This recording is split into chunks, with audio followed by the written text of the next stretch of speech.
plusieurs années le travail des pêcheurs. C'est vrai qu'il y a l'activité pêche, mais aussi ce sont des amoureux de la nature, des sentinelles, dès qu'il y a un petit souci, que ce soit de pollution ou autre, ils interpellent les pouvoirs publics. Sachant qu'on a un département un petit peu, un très beau département en termes de milieu aquatique, hein, avec bien sûr les différents fleuves, le fleuve Hérault qui en est le principal, et des espèces sachant qu'ils font un travail très important dans le vinage. Ils incitent également avec les parcours de pêche les jeunes à découvrir cette passion. Voilà, donc moi je vais en tant que vice-président en charge de l'environnement avec la délégation chasse et pêche, je vais les accompagner du mieux possible et en tant que pêcheur également.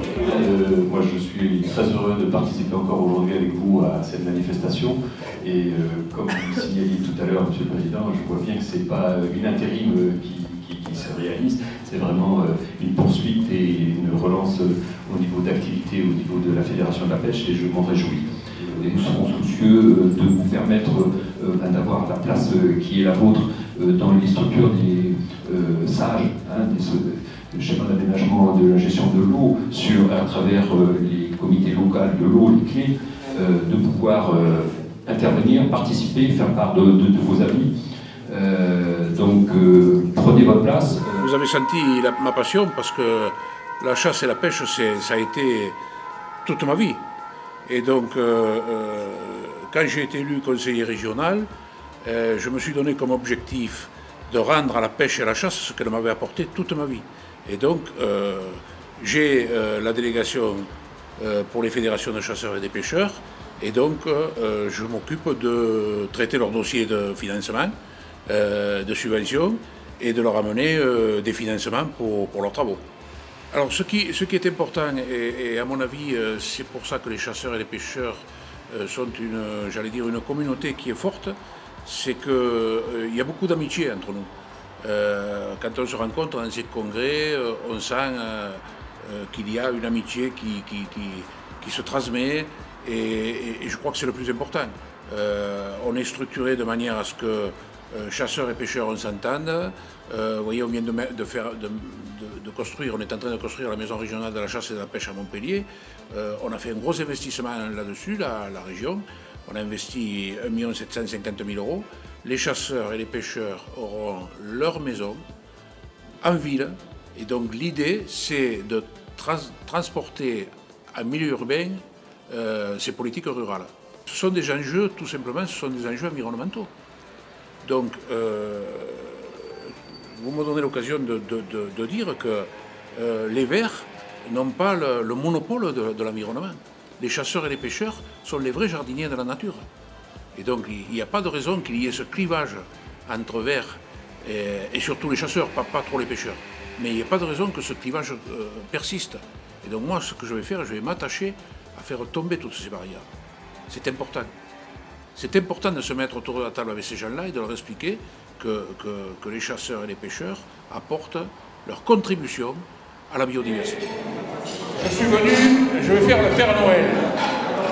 Monsieur le directeur de la fédération, j'ai bien entendu dans le déroulé de votre présentation que vous attendiez des fonds pour le site de Pouzol que vous êtes en train de réaménager.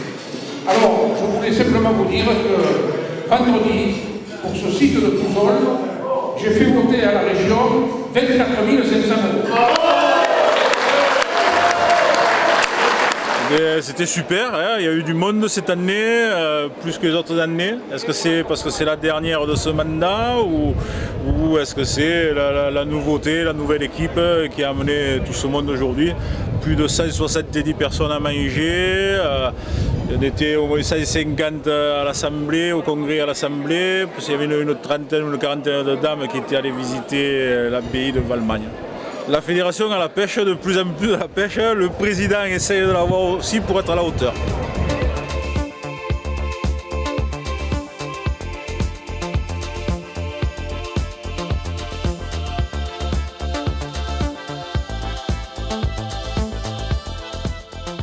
Moi je suis rentré à la fédération, disons, en 1973. C'est-à-dire que bien sûr, ça fait un bail pour moi. Hein. Bon. Mais sous Olivier Ducret, que je connaissais avant, et à ce moment-là, disons, la fédération de pêche de l'Hérault était vraiment, disons pas pauvre, mais elle n'était pas construite comme elle est maintenant. Il faut savoir une chose, c'est que sous Olivier Ducret, les piscicultures, la maison de la pêche que nous avons ici, les terrains que nous avons achetés, tout ça, ça vient d'Olivier Ducret. Cet homme-là, il avait une chose, il avait la pêche et la réciprocité. Ça, c'était son jeu. Et puis, il faut savoir une chose, c'est que sous Olivier Ducret, dont je suis membre bienfaiteur, on a monté le club halieutique. Le club halieutique, c'est un rassemblement quand même de 35 fédérations du sud de la Loire. C'est pas rien, ça, de réunir tant de monde autour d'un club, qui existe toujours, et auquel je fais partie encore. Et bien sûr, il faut savoir que pour nous, Olivier Ducret, ça a été un monument. Mais il a été suivi quand même par un autre président qui s'appelait Roger Espitalier. Lui aussi avait la fève de la pêche, hein, il faut quand même le reconnaître. Ouais, nous avons été dans un milieu, je ne veux pas dire que la continuité a été suivie, mais nous avons ces maîtres dans la pêche de l'Hérault. Mine de rien, si je fais mon constat, on est des bénévoles. On est des bénévoles, ça, je le signe fort, je le dis haut et fort, et je signe. Et je pense que Victor, si on fait bien le calcul, avec l'élection de Gilles, c'est mon 5e président que je suis en train de user. Question d'adhésion, dans la pêche on ne peut pas se fâcher vu qu'on est en augmentation. Vous l'avez entendu ce matin, oui. On est en augmentation, on ne peut pas se fâcher, c'est fait certain. D'ailleurs, vous avez entendu le président de la Fédération de chasse qui nous a dit nous allons être à égalité bientôt. Bientôt à égalité. Bientôt à égalité. Ouais. C'est un bon point pour nous. Bon, il faut savoir que les gens, disons les jeunes surtout, s'intéresseront à la nature. S'intéresseront un jour ou l'autre à la nature. Parce que c'est notre objectif. Au-delà de la pêche aujourd'hui, il y a un enjeu, cet enjeu c'est l'eau. Alors là, l'eau, on en débattrait jusqu'à la fin du repas de tout à l'heure. On a des problèmes d'eau. D'après ce qu'on nous dit, les générations futures vont avoir des problèmes sur l'eau, parce qu'il est un fait certain que l'eau, elle ne restera pas dans les cours d'eau. Disons le changement climatique et puis la demande d'eau que la population a. Et puis on nous promet une arrivée assez massive de jeunes dans notre département. Et ces gens-là, ils viendront pour avoir de l'eau potable, etc. Alors, si je peux me permettre, si je te coupe avec toi, j'ai toujours dit, et ça c'est mon credo, j'ai toujours dû entendre dire dans les livres d'histoire, tout ça, qu'il y a eu la guerre du feu. Vous savez, les gens qui se prenaient le feu, tout ça, eh bien, je ne le verrai pas. Je ne le verrai pas. Mais dans quelques années, il y aura la guerre de l'eau.